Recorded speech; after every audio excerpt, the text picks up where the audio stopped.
नमस्कार मंडळी, लिसन विथ पूनम या चॅनलमध्ये तुमचं स्वागत आहे. तर मंडळी, आज आपण या व्हिडिओमधून जाणून घेणार आहोत की देवपूजेनंतर नामस्मरण का करावे. याबद्दलच सर्व माहिती आज आपण या व्हिडिओमधून जाणून घेणार आहोत. त्यामुळे व्हिडिओ स्किप न करता शेवटपर्यंत पाहत राहा. तर मंडळी, नामाला पूज्य मानून नामस्मरण करावे म्हणजे हृदयातील आत्मा साक्षी रूपाने प्रकटतो. हीच दिवाळी होय. नामस्मरण करण्याची वेळ झाली की आध्यात्मिक भूक जागी होते. ती वेळ सहसा टाळू नये, म्हणजे हळूहळू ती भूक जीवनाला व्यापून राहते. अखंड नामस्मरणाचे मर्म यात साठवले आहे. नामस्मरण चालू झाले की भगवंताचे सानिध्य भासले पाहिजे. ते लाभले नाही तर त्याची तीव्र खंत वाटली पाहिजे. नामस्मरण करता करता इंद्रियांची धडपड व धाव न कळत क्षीण होते. पण नामाची धारा चालते, हीच गुरुकृपेची प्रचिती होय. नामस्मरणाने भगवंत जवळ आहे हा भरवसा न कळत निर्माण होतो. त्यामुळे डोळ्यांना जग तर दिसतेच, पण त्याच्या पलीकडे देखील दिसते. नामस्मरण मनात स्थिर झाले की देहाचा मधून विसर पडतो. त्या विस्मरणाच्या अवस्थेमध्ये स्थल कालाचे भान उरत नाही. सद्गुरूकडून आलेले नाम भगवंताकडून आलेले असते. त्या नामानेच भगवंताचे दर्शन घडते. देह स्वभाव मुळापासून बदलणे हा त्या दर्शनाचा दृश्य परिणाम घडून येतो. नामस्मरणाने न कळत भगवंताचे एक रूप मनात तयार होते. पुढे ते रूपच मनाला व्यापून राहते. नाम घेणारा मधून त्या रूपाशी समरस होतो. नामस्मरणाचा अनुभव लवकर पाहिजे का? मग रोज रात्री 12 ते 3 वाजेपर्यंत एकांतात बसून नामस्मरण करावे. देवाच्या दर्शनाशिवाय मला काही नको हा विचार घट्ट धरून ठेवावा. तेथे तल्लीनता आली की भगवंताचा प्रकाश झळकतो. नामस्मरण करणाऱ्याने एक नियम पाळावा. तो हा की नाम घेण्याची उर्मी आली म्हणजे सारी कामे बाजूला सारावी आणि आसनस्थ होऊन नामस्मरण करावे. अशा उर्मीच्या पालनातूनच नामाची उर्मी हा स्वभाव बनतो.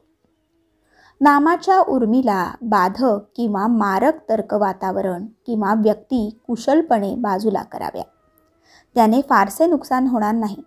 झाले तरी सद्गुरू भरून काढतील.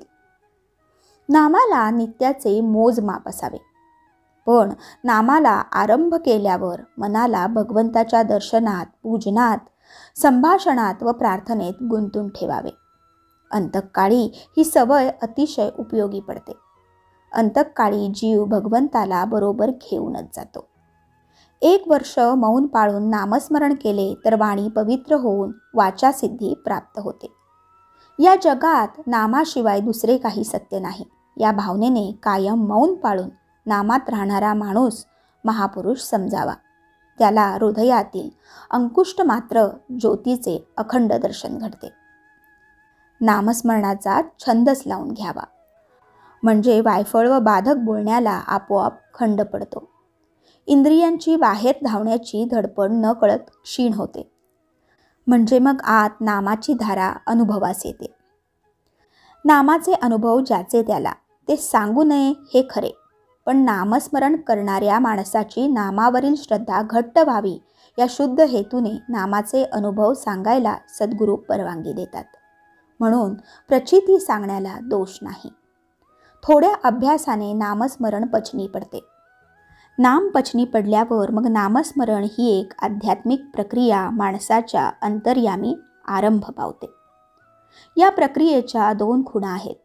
खूण पहिली, आतमध्ये चालणारे नाम मी घेत नसून ते एका निराळ्या शक्तीने चालते हे स्वच्छपणे कळते. दुसरी खूण म्हणजे हृदयातील मीच्या असण्याची भावना क्षीण होत जाऊन त्याची जागा भगवंत घेतात. अशा रीतीने भगवंत हृदयात अवतरतो.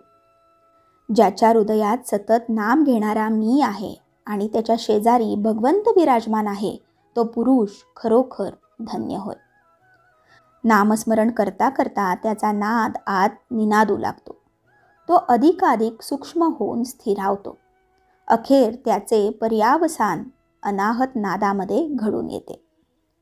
नाम पचनी पडणे ही नामस्मरणाची पहिली पायरी आहे. या नामस्मरणाची खूण अशी की दिवसाच्या 24 तासात आपण देहाच्या आत बाहेर कितीतरी वेळा जातो येतो. ती आत बाहेर जाण्याची क्रिया नामाच्या संगतीत होऊ लागते. नाम घेता घेता आजूबाजूच्या जगाची संवेदना लटकी पडू लागते. मग आत भरलेल्या जगाची कल्पना येते. नामस्मरणाने आतील जगाचा लोप झाला की देह स्वभाव पालटतो.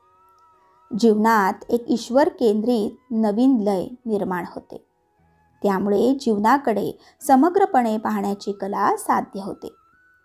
नाम घेणारा एकदा का ईश्वर केंद्रित झाला की मग भगवंताकडे लक्ष देण्याचा प्रश्नच उरत नाही. त्याच्याकडे लक्ष असो वा नसो तो सतत दिसतच राहतो. सामान्य माणूस नाम घेतल्यानंतर सद्गुरूंना न आवडणाऱ्या व नामाला बाधणाऱ्या गोष्टी करतो. त्यांचा परिणाम धुवून काढण्यास अखेर नामच उपयोगी पडते. मौज अशी आहे की श्री सद्गुरूंचे अंतर्याम नामाने काठोकाठ भरलेले असते. शिष्य नामस्मरण करता करता नामाने भरत जातो. तो जसजसा नामाने भरत जाईल तसतसा तो गुरूंच्या अंतर्यामाशी समरस होतो. म्हणून गुरुला आलेले सर्व अनुभव त्याला विनायास प्राप्त होतात. नाम घेणाऱ्याने तक्रार न करता प्रपंचात राहावे. त्याने चिकाटीने नामाचा अभ्यास करावा. गुरुला दया येते व तो स्पेशल कृपा करून भगवंताची म्हणजेच सस्वरूपाची गाठ घालून देतो. कंटाळवाणेपणाने, नाराजीने, कष्टाने नामस्मरण करू नये. नाम सहज व प्रयत्नाशिवाय चालावे. नामाचे बंधन वाटू नये. नामातून आनंद निर्माण व्हावा. ईश्वरातून ओंकार रूपी नामगंगा सूक्ष्मपणे प्रकटली. पुढे ती दृश्य जगाचे रूप घेऊन विलसू लागली. तसेच सद्गुरूने दिलेले नाम प्रथम एकैकपणे घ्यावे लागते. पुढे त्या नामांची माला बनते.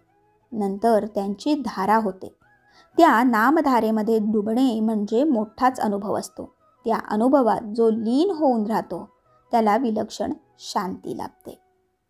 तर मंडळी, आशा करते नामस्मरणाबद्दलची ही माहिती तुम्हाला नक्कीच आवडली असेल. त्यामुळेच व्हिडिओला लाईक करा, शेअर करा आणि अशाच प्रकारचे नवनवीन व्हिडिओज पाहण्यासाठी आपल्या या लिसन विथ पूनम या चॅनलला नक्की सबस्क्राईब करा. धन्यवाद. श्री स्वामी समर्थ.